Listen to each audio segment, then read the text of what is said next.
Police Thane Ajni येथील तपास पथकमधील police उपनिरीक्षक संतोष वाघमारे, त्यांच्यासोबत राहुल शेंडे, अविनाश चंगोले,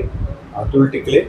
आहे, रेश्मा पोलीस अंमलदार रेश्मा हे पेट्रोलिंग करीत असताना यांना गोपनीय माहिती मिळाली की जयवंतनगर प्लॉट क्रमांक 82 श्री सुरेश घाटे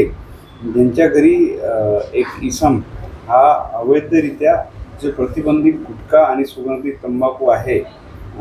याची साठवणूक केलेली आहे. अशा गोपनीय माहितीवरून नमूद आमच्या तपास पथकाने सदर ठिकाणी योग्य लायक पंचांसह पूर्ण कायदेशीर कारवाईची पूर्तता करून रेड केली असता सदर ठिकाणी प्रतिबंधित केलेला गुटखा तसेच सुगंधित तंबाखू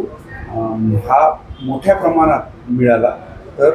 सदर ठिकाणी आम्ही डिटेन्शन पंचनामा तयार केला व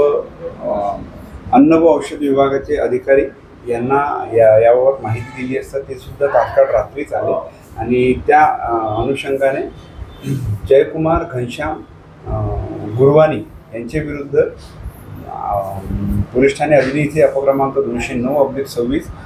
BNS कलम 123, 223, 274, 275 रीड विथ 59 अन्न सुरक्षा कायद्यावर गुन्हा नोंद करण्यात आलेला आहे आणि नमूद गुन्ह्यात आरोपीला अटक करून 2 दिवस PCR घेण्यात आलेला आहे. नमूद व्यक्तीने समोरून हा गुटखा कुठून आणलेला आहे याबाबत माहिती घेऊन कारवाई करण्यात येईल.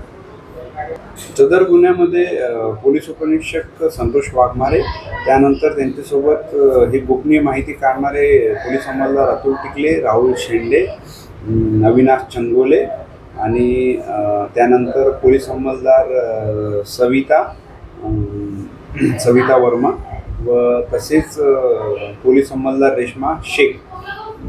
रेश्मा खान शेख इतके लोक या सदर कारवाईमध्ये होते आणि एकूण 4,89,682 रुपयाचा गुटखा सदर कारवाईमध्ये जप्त करण्यात आलेला आहे.